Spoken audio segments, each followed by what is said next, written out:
जैसे valid contract में क्या लिखा था, एन एग्रीमेंट या कॉन्ट्रैक्ट विच इज वैलिड कब होगा, and enforceable is valid contract because why it is valid, because उसमें हर एसेंशियल्स है किसके,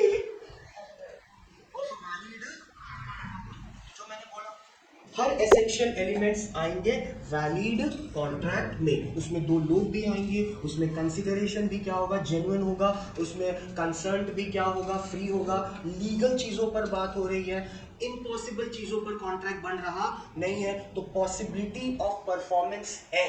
अंडरस्टूड? कार बेचते हैं लोग, गाड़ी बेचते हैं, ये कोई इम्पॉसिबल चीज पर कॉन्ट्रैक्ट हो रहा नहीं है। अंडरस्टूड? पक्का? ये पिक्चर क्लियर हुआ? Sure? Everyone okay.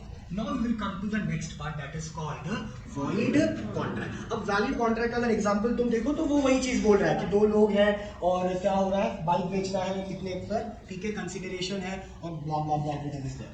Now we will come to void contract. ठीक है, तो section 2 sub section J of the Indian Contract Act 1872। void contract means a contract which is, जो मैं लिख रहा हूं उस पे ध्यान दो, which is not enforceable by, enforceable मतलब, हाँ, अब सेंटेंस का मतलब तुम रीड करो,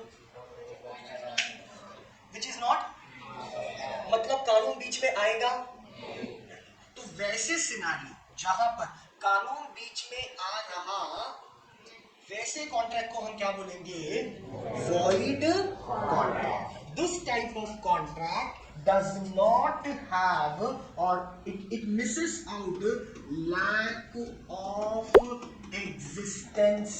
existence को हिंदी में वर्ड क्या यूज करते हैं, अस्तित्व। ऐसे कॉन्ट्रैक्ट का कानून के नजर में अस्तित्व क्या हो रहा है, लाख बोला तो कम नहीं है। अब कारण आता है सर क्यों, why it is there, because that's the point कि शायद इस कॉन्ट्रैक्ट में हमारा सबसे इंपॉर्टेंट चीज जो होना चाहिए वो नहीं है, पहला पॉइंट नहीं है। ओके, दूसरा क्या है, जिस बात पे कॉन्ट्रैक्ट बना था that is impossible to perform, impossible to perform. आपने कॉन्ट्रैक्ट साइन कर लिया गलती से, किसके साथ, गलती से का मतलब समझा, सी व्हेन आई से ना, लिसन इट वेरी केयरफुली, मैं बहुत डिप्लोमेटिक तरीके से बात करूंगा तो फिर तुमको समझ में आएगा।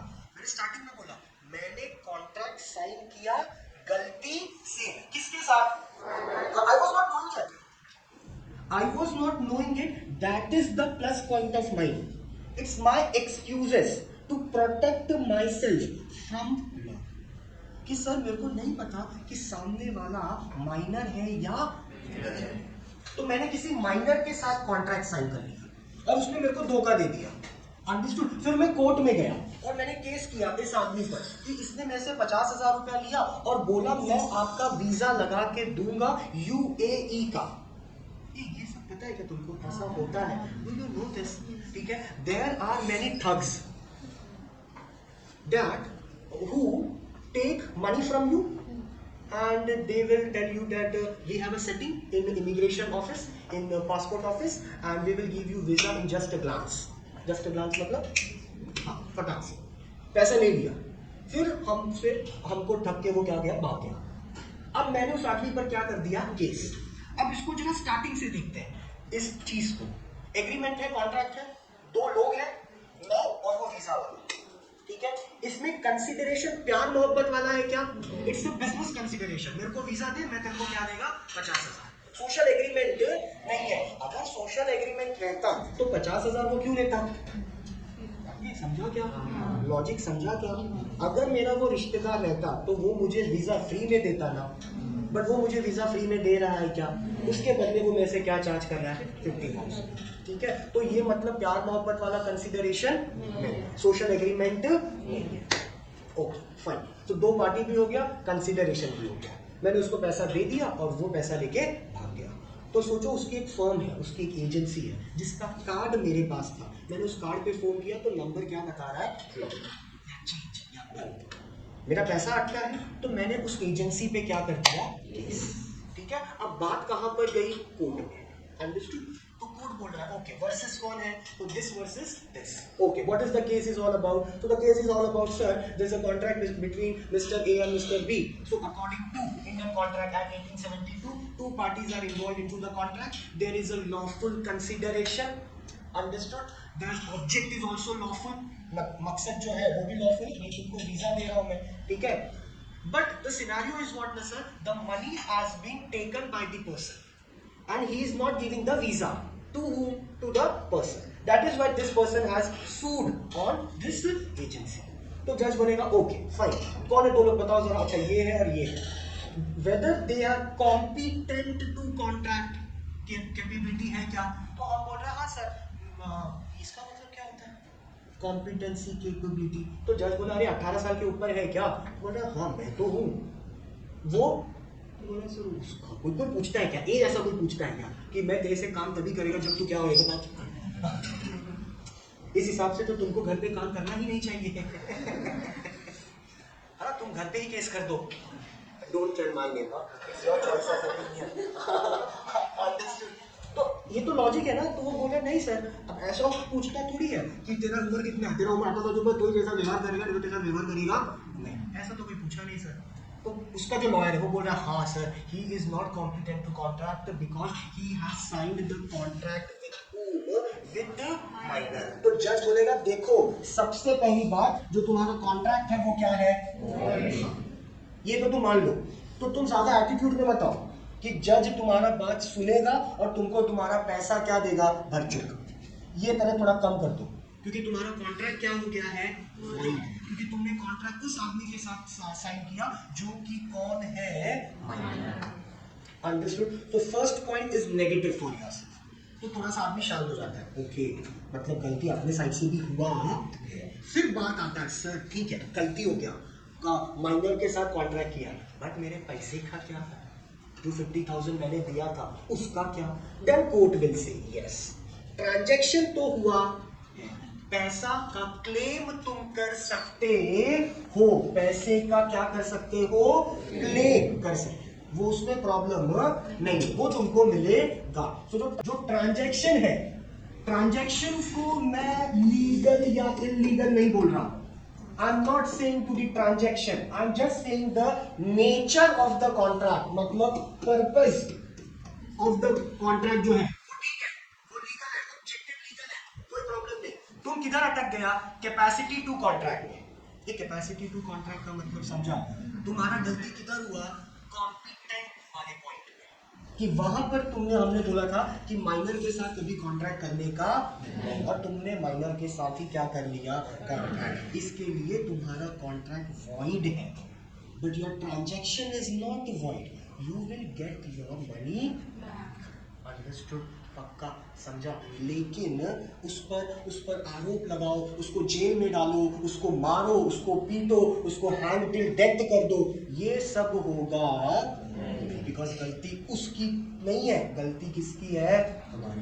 माइनर के साथ जो भी कॉन्ट्रैक्ट एग्रीमेंट हो रहा है ना, that is already what, it's simple thing to understand. Minor के साथ कुछ भी कॉन्ट्रैक्ट हो रहा है वो क्या है, वॉइड ही है, सीधा। माइनर कुछ भी कर दे वो वॉइड है, बिकॉज ही और शी इज व्हाट, समझा। कॉन्ट्रैक्ट क्या, वॉइड कॉन्ट्रैक्ट, समझा, सब कुछ है, लेकिन एक पॉइंट क्या हो गया, गलत। अब उसको तुम और इजी वे में समझो, सब कुछ है, लॉफुल है, दो पार्टी है, कंसिडरेशन है, लेकिन ये सब कुछ हुआ है ऑन गन पॉइंट, सब कुछ हुआ है, दो लोग हैं, पार्टीज हैं, कंसिडरेशन है, मकसद भी मेरा लॉफुल है, बट ये सब एक्ट हुआ ऑन द गन पॉइंट। तो अब ये वापस गड़बड़ हो गया, हाँ, did you get that point. अब एक चीज तुम्हारा क्या हो गया, फ्री कंसेंट वाला कॉन्सेप्ट नहीं है, तो अब ये क्या हो जाएगा, वॉइड। तो वॉइड होने का सर क्या क्या कारण है, ठीक है, वॉइड होने का क्या क्या कारण है, तो वॉइड होने का सबसे पहला रीजन है कि आप किसके साथ कर लियो कॉन्ट्रैक्ट एग्रीमेंट। दूसरा क्या रीजन है सर वॉइड होने का, कंसेंट सामने वाले का फ्री नहीं, तीसरा क्या रीजन है सर कॉन्ट्रैक्ट वॉइड होने का? लैप्स ऑफ, और this is again a new concept. ये लैप्स बोला तो व्हाट इज कॉल्ड लैप्स? हाँ, व्हाट इज कॉल्ड लैप्स, ठीक है fine. Now see lapse of time का मतलब क्या होता है? सी लैप्स ये वर्ड तुमने ना कहाँ सुना, खोज था? लैप्स मतलब क्या होता है? कोलैब बोल रहा है, अच्छा टाइम का गैप है, ओके हाँ okay, not an issue. So basically not an issue, basically lapse ये वर्ड ना ज्यादातर यूज होता है in service sector, that is called insurance, ठीक है? तो वहां पर ये वर्ड ज्यादा कनेक्ट होता है, जैसे कि the policy of mister A is lapsed, मतलब पॉलिसी मिस्टर ए का क्या हो गया? हाँ, तो मैंने ना हेल्थ इंश्योरेंस लिया था सपोज फॉर, आज का डेट क्या है? 4/3/24. So I have taken, okay, 4 है क्या? I will write 3. What the mom and dad? Simple. Understood? हाँ. So I have taken policy now. I will decide the date. So I have taken policy on 4/3/24. Now the what you can say, the period of my policy is 4/4/25. तो एक साल की policy की validity period है। उस एक साल में अगर कुछ भी हुआ आई कैन रीइंबर्स और आई कैन क्लेम कि मुझे मेरा पैसा दो। अब मुझे हुआ 26 में, ना can I use this policy in 26? The same policy number? No. Why? Because the insurance company will say me कि सर आपके पॉलिसी की वैलिडिटी अवधि पीरियड क्या हो गई है? ये 25 है। See, this is what the benchmark of my handwriting. इससे अच्छा I can't write. Understood? तो ये 25 है, ये 24 है, ये 26 है। तो the validity of the policy is 24 to 25. I cannot claim the policy and sue बोला तो case on the insurance company on 26 कि आप मेरे को, मैं बीमार पड़ा हूँ 26 में और तुम मेरे को पैसा दे रहा नहीं। You can't do this because the policy is being lapsed. समय खत्म हो गया, अवधि खत्म हो गई, वैलिडिटी पीरियड क्या हो गया? खत्म। वही सेम चीज यहाँ पर होता है, कॉन्ट्रैक्ट की वैलिडिटी पीरियड होगी, वो वैलिडिटी पीरियड क्या हो गया? खत्म। उसके बाद तुम कोर्ट में जाके केस करना कि सर देखो ऐसा ऐसा हुआ है, अब हमने कॉन्ट्रैक्ट किया था 24 में और हमारा, जैसे पार्टनरशिप डीड पता है क्या? पार्टनरशिप डीड में ना, पार्टनरशिप डीड क्या है ये पता है ना? कौन साइन करता है? ऑब्वियो वाली बात है। टाइप्स ऑफ पार्टनर्स तुमने पढ़ा है, वैसे ही तुमने टाइप्स ऑफ पार्टनरशिप भी पढ़ा होगा। कनेक्ट हुआ? नहीं ओके। टाइप्स ऑफ पार्टनर्स तो पढ़ा है ना, ओके। तो वैसे ही ना टाइप्स ऑफ पार्टनरशिप भी होता है, जैसे कि हम पार्टनरशिप करना चाहते हैं, यस वो पीछे से बोला किसी ने, for specific period of time, ये फर्स्ट टाइप है। तो मैंने और इसने पार्टनरशिप का फॉर्म चालू किया और हमारे पार्टनरशिप एग्रीमेंट पे डीड पे ये लिखा था कि me and he will continue the partnership deed for a specific period of time. Bracket पे हमने वहां लिखा हमारा पार्टनरशिप का रिलेशनशिप चलेगा 25 तक। 25 आ गया, मंथ भी वहां पर मेंशन किया है 4, डेट भी मेंशन करना पड़ेगा 30। तो 13/4/25 को हमारे पार्टनरशिप की डीड की वैलिडिटी क्या हो गई? खत्म। अंडरस्टूड? खत्म हो गया। अब उस पर हम केस कर सकता नहीं है। Did you get that point? पक्का समझा? अंडरस्टूड? क्लियर हुआ? उसी टाइम पे ये जोड़ करके पैसा लेके भाग गया, या फाइट टू हर्ट है, मैंने जोड़ किया और मैंने पैसा लेके भाग गया। अब ये कोर्ट में जाके हम क्या कर रहा है, मेरे पास केस। तो कोर्ट बोल रहा है ओके क्या केस है? तो बोल रहा है सर, इसका वकील बोल रहा है, मेरा वकील बोल रहा है कि सर दो लोग थे, दोनों साथ में आके पार्टनरशिप डीड साइन किया और बिजनेस कर रहे थे। ओके, तो फिर कोर्ट पूछेगा ये पार्टनरशिप किस टाइप का था? तो वो बोल रहा है सर ये पार्टनरशिप था for a specific period of time. ये सब होता है रियलिटी में, ये मैं ऐसे ही डेमो नहीं दे रहा है सर, हमको नहीं पता क्योंकि अभी तक वो सब पढ़ा नहीं ना इसके लिए, but now you are stepping to that zone, तो ये सब चीजें होती हैं प्रैक्टिकल। तो जज बोला कि ओके क्या है टाइम पार्टनरशिप का, तो for a specific period of time. Okay ठीक है, अब बोलो क्या हुआ सर? 2 लाख रुपया लेके भाग गया। ओके कभी सर 2024 में। ओके तो वो देखेगा अच्छा वैलिडिटी तो 25 तक है। अंडरस्टूड? तो मतलब इसका केस में दम है, क्योंकि अभी तक पार्टनरशिप डीड टूटा नहीं है। अगर टूट जाता ना तो दोनों इंडिविजुअल अलग अलग, अब पार्टनर, क्योंकि पेपर में ही हम पार्टनर नहीं है, क्योंकि हमारी वैलिडिटी पीरियड क्या हो गई है, खत्म। तो कोर्ट बोलेगा यार मैं कैसे मानूं कि तुम दोनों अभी भी क्या हो, पार्टनर, क्योंकि कोर्ट ओरल कम्युनिकेशन सुनता है क्या, कोर्ट क्या देखता है, प्रूफ, एविडेंस। और एविडेंस तुम्हारा वो डीड है, तुम्हारा वो एग्रीमेंट है जिसमें लिखा था कि पार्टनरशिप कब तक चलेगा। अभी 26 चल रहा है sir, I can't help you. बात तुम्हारी एकदम जेन्युइन है, तुम शायद भाग गया ये मैं मान रहा हूँ, लेकिन कैसे मानूं कि पार्टनर है ये? क्योंकि पार्टनरशिप की तो एग्रीमेंट 2025 में क्या हो गई, खत्म। अंडरस्टूड? Lapse of time. तो कॉन्ट्रैक्ट सही चल रहा था, लेकिन लैप्स ऑफ टाइम की वजह से कॉन्ट्रैक्ट क्या हो गया, समय खत्म हो गया। अगर उसी बीच में तू कर देता मेरे पर केस तो तेरा बात कोर्ट सुनता था, अब कोर्ट सुनेगा नहीं, क्योंकि it becomes which contract, void contract. फिर समझा क्या मैंने क्या बोला, समझा पक्का? So what are the 3 points जहां पर कॉन्ट्रैक्ट क्या हो सकता है, वॉइड। तो 3 पॉइंट्स में सबसे पहले आएगा कि कॉन्ट्रैक्ट तुमने किसके साथ साइन किया है, माइनर के साथ। दूसरा पॉइंट क्या है, नॉट फ्री कंसेंट, तो फ्री कंसेंट नहीं है, ठीक है। तीसरा पॉइंट क्या है, लैप्स ऑफ टाइम, कॉन्ट्रैक्ट क्या हो जाएगा, वॉइड। और क्या हो सकता है वॉइड कॉन्ट्रैक्ट, चौथा, हाँ वो सेड, हाँ। तो फोर्थ इज व्हाट, जो टास्क है, जो काम है, ठीक है, जिस लिए कॉन्ट्रैक्ट बना था, that is impossible to perform, impossible to perform. मतलब सेम एग्जांपल, कॉन्ट्रैक्ट बना है प्लूटो पे जाने का, impossible to perform, contract becomes what, void. Enforceable नहीं है, कानून बीच में आएगा। अंडरस्टूड? सिक्स्थ क्या है, सॉरी फिफ्थ क्या है, ये नया कॉन्सेप्ट है, रिस्ट्रेन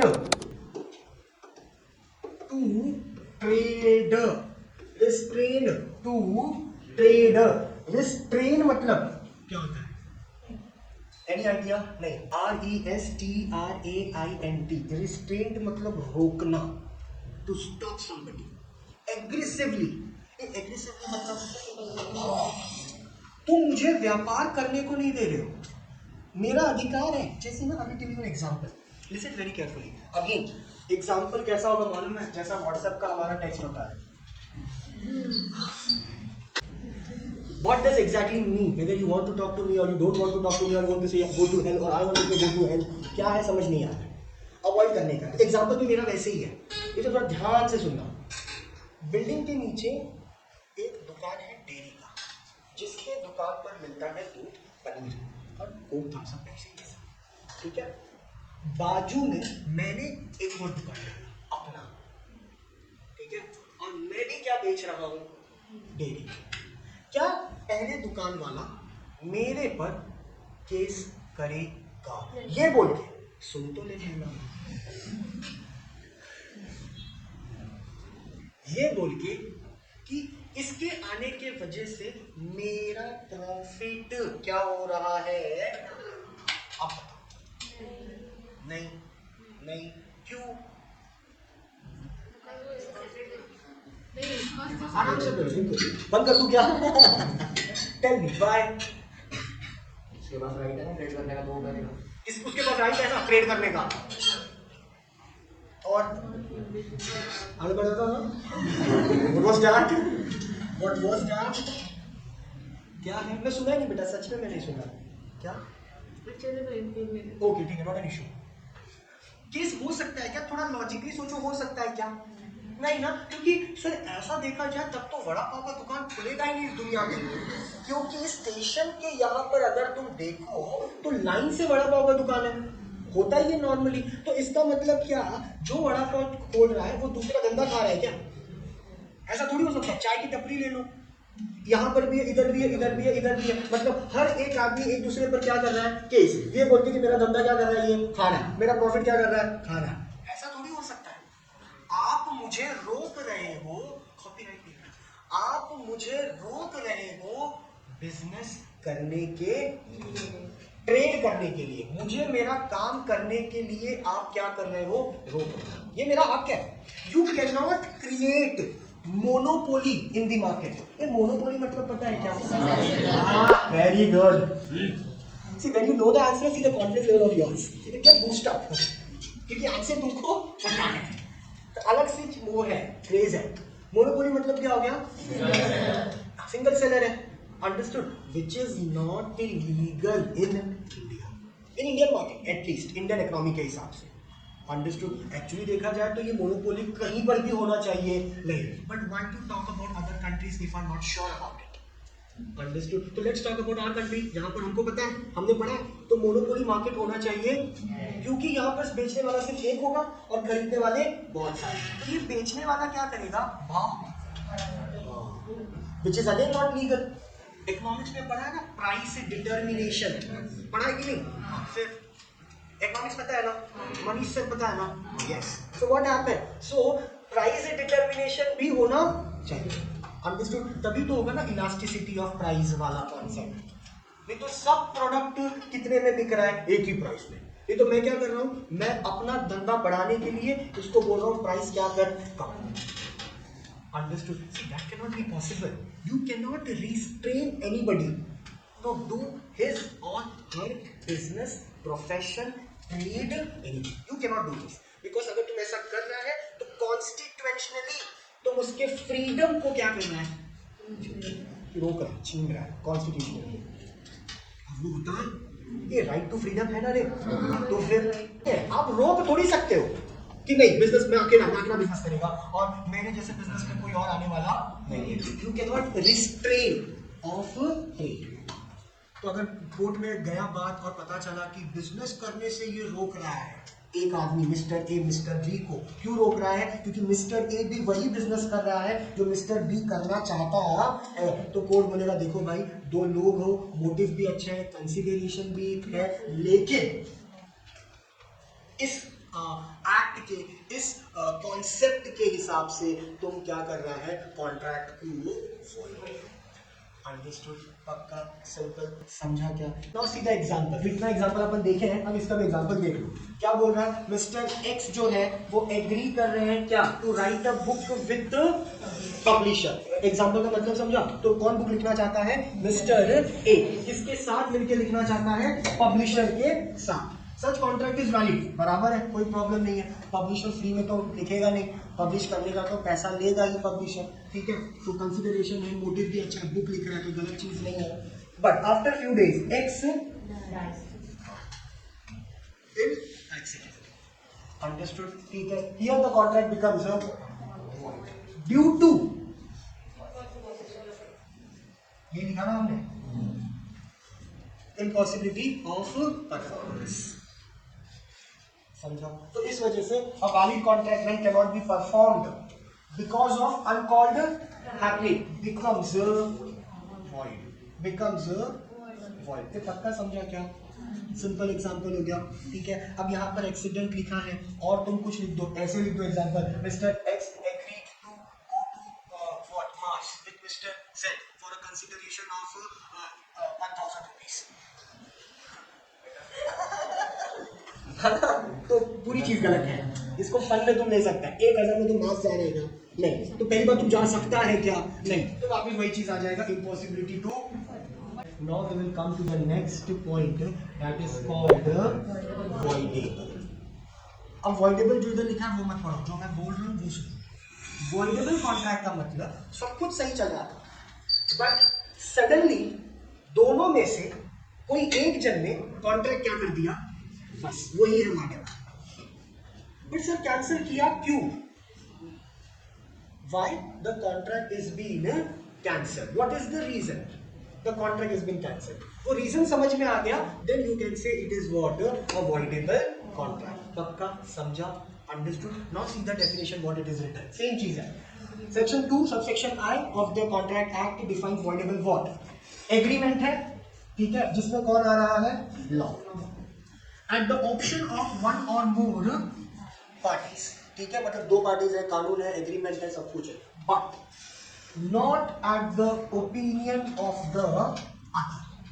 सेकेंड वाले का अगर दो लोग हैं, उसमें से जो सामने वाला है वो हमारे बातों को, अपने हमारे ओपिनियन को एक्सेप्ट कर रहा नहीं है, that is why the contract becomes what? Voidable. Now again you will get the point कि वॉइडेबल क्यों हो गया sir? Understood? Now see the first part, why it becomes voidable, जहां पर सबसे पहला वही चीज रिपीटेटिव,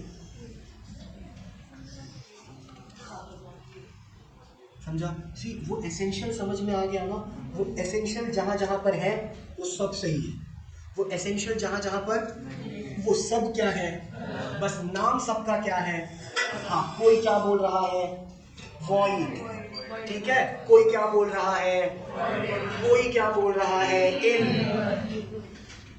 यही क्रक्स है, अंडरस्टूड? यही समझ जाए ना तो फिर ये पूरा समझना आपको क्या हो जाएगा? इजी। जैसे कि उसका कंसेंट फ्री नहीं है, क्यों नहीं फ्री है सर? क्योंकि उसको डराया है, उसका अनडू है, हाँ अनडू इन्फ्लुएंस लिया गया, एडवांटेज लिया गया उसका, उस पे उसके साथ फ्रॉड किया गया है या मिसरिप्रेजेंटेशन। मिसरिप्रेजेंटेशन मतलब ऐसे तुमने मेरे सामने प्रेजेंट किया कि मुझे विश्वास हो गया कि जो तुम बोल रहे हो वो क्या है? सही। गलत को सही तरीके से क्या करना? Present, without intention. मेरा मकसद नहीं था, विदाउट इंटेंशन। जहां पर इंटेंशन आ गया वो क्या बन जाएगा? वैसे वाला पॉइंट। अब एग्जांपल दे, जैसे कि x promised to sell scooter to y for 1 lakh rupees, ठीक है, हमें पता consent of x has been procured, procured मतलब लेना, कंसेंट उसका क्यों आया? बाय एट गन पॉइंट, बात ही खत्म। अंडरस्टूड? तो x is an aggrieved party। Aggrieved party बोला तो वो इंसान जिसके ऊपर अत्याचार हो रहा है, समझा? एग्रीव्ड पार्टी का मतलब समझा? अब समझा? सबका, ठीक है, जिसका अधिकार छीना जा रहा है, जिसका राइट्स क्या किया जा रहा है? छीना जा रहा है, उसको हम क्या बोलेंगे? एग्रीव्ड। तो यहाँ पर मिस्टर एक्स जो है उसका अधिकार छीना जा रहा है, क्या? उसको फ्री कंसेंट होना चाहिए था, पर उसका कंसेंट फ्री नहीं है क्योंकि उसके ऊपर क्या रखा? वाई ने, और कॉन्ट्रैक्ट पेपर क्या करवाया? साइन। अंडरस्टूड? समझा? X is an agreed party and thus the contract is at his option. मेरे वजह से कॉन्ट्रैक्ट क्या हो जाएगा? कैंसिल, क्योंकि मैं नहीं करना चाहता, मैं बेचना चाहता बिल्कुल भी नहीं हूं, बट क्यों फिर आपको आई इस कॉन्ट्रैक्ट में? क्योंकि इसने मेरे को क्या किया? But not on option of Y. का क्या लफड़ा है? वाई का कोई लफड़ा ही नहीं है, उल्टा वाई तो मेन कल्प्रिट है, जो बंदूक रखा है किस पर? एक्स पे, तो विक्टिम कौन है? एक्स है। It means X accept the contract becomes valid contract and Y has no option of rescinding the contract. Rescinding का मतलब क्या हो गया? Y कैंसिल क्यों करेगा? Y को तो कॉन्ट्रैक्ट करना है जबरदस्ती, कॉन्ट्रैक्ट कैंसिल करेगा कौन? X, क्योंकि उसका कंसेंट फ्री है। That is voidable contract.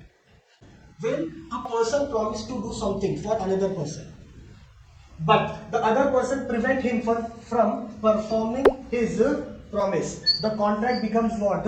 Voidable. जैसे कि there is a contract between A and B to sell a car of A to B for rupees on due date of performance. Due date के दिन क्या हुआ? A asked B that he does not want to sell his, hence contract becomes what? Impossible to, नहीं करना है मुझे contract तुम्हारे साथ, बात खत्म। क्यों नहीं करना है sir? That's my view, that's my opinion, that's my perception, that's my state of mind. मेरी भी तो इच्छा है ना, आपकी इच्छा कुछ नहीं है, ऐसे कैसे? राइट ऑफ फ्रीडम तो सबको है, राइट्स ऑफ फ्रीडम है ना? I don't want to sign the contract with you, simple as that. That is why sir ये तो पहले बोलना चाहिए था, पहले कॉन्ट्रैक्ट करने का मन था भी नहीं तुम्हारे साथ, सर अभी क्यों नहीं है? देयर हैज अ रीजन, तो tell me the reason, who the hell you are. मुझे रीजन बताना है ना, मैं बताएगा किधर? कोर्ट में। तुझे क्यों बताओ? सिर्फ I don't want to sign a contract, that's it. और रीजन क्या है? It can be anything. कोई वापस घूम फिर के आ गया क्या? कि सर डराया होगा शायद, फ्रॉड कर रहा था इसलिए पकड़ लिया, लेकिन इसको रंगे हाथों पकड़ देगा पर्सन। अंडरस्टूड? इसके लिए मैंने चुप था, कोर्ट में जाके मैंने इसका भांडा क्या कर दिया, कि सर ये ना सेटिंग करते हैं, देखो सीसीटीवी कैमरे का footage. Did you get that point? पक्का व्हाट्सएप चैट मैंने डिलीट कर ये कर दिया, कैंसिल कर दिया। अब तभी रिपोर्ट है क्योंकि प्रूफ चाहिए ना। Now it becomes voidable. Understood? पक्का। तो वॉइडेबल या वॉइड होने का कारण सेम है, लैप्स ऑफ टाइम है, माइनर है, फ्री कंसेंट तो फ्री कंसेंट है, इम्पॉसिबल टू परफॉर्मेंस है, सब चीज़ है।